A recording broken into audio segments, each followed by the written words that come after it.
मैं आज वीडियो बना रही हूँ कि आप रिलेशनशिप में हो और कंपेनियनशिप में हो तो आप क्या चीज़ें देखो कि आप दोनों की म्यूचुअली वो चीज़ें अच्छी हों जिससे इन फ्यूचर आपका अच्छा हो।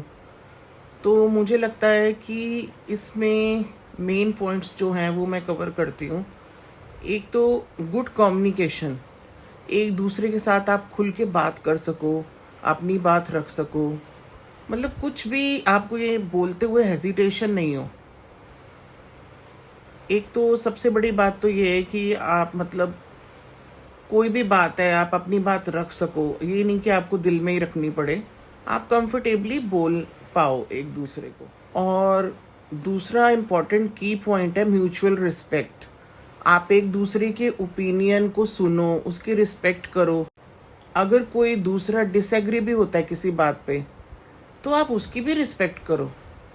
और मतलब कहते हैं ना, एक दूसरे पे थोपो नहीं, आप एक दूसरे की रिस्पेक्ट करो, दूसरे के ओपिनियंस को समझो, उसको भी मौका दो अपनी बात रखने का। और अगर वो सही बोल रहा है तो उसको आप एक्सेप्ट करो अच्छे से, प्यार से। और अगर उसके कोई आपको डिसएग्रीमेंट भी है तो वो बात भी आप अपनी प्यार से रखो। बेसिकली म्यूचुअल रिस्पेक्ट होनी चाहिए एक दूसरे के ओपिनियंस को लेके, एग्रीमेंट्स को लेके, डिसएग्रीमेंट्स को लेके।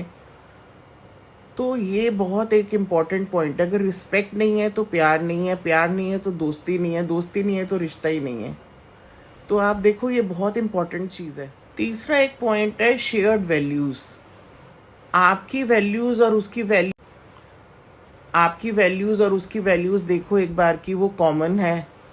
जैसे आप सोचते हो, जो आपके मॉरल्स हैं, जो आपकी डायरेक्शंस हैं लाइफ की, वो दोनों की कॉमन है। और अगर कॉमन नहीं है तो क्या दोनों एडजस्ट करने के लिए तैयार हैं?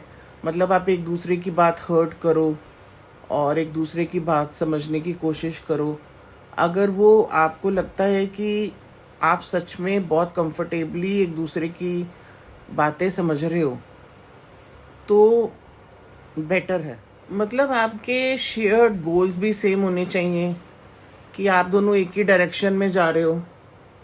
और अनस्पोकन अंडरस्टैंडिंग होनी चाहिए, ये भी बहुत अनस्पोकन अंडरस्टैंडिंग होनी चाहिए, ये भी बहुत इम्पोर्टेंट है।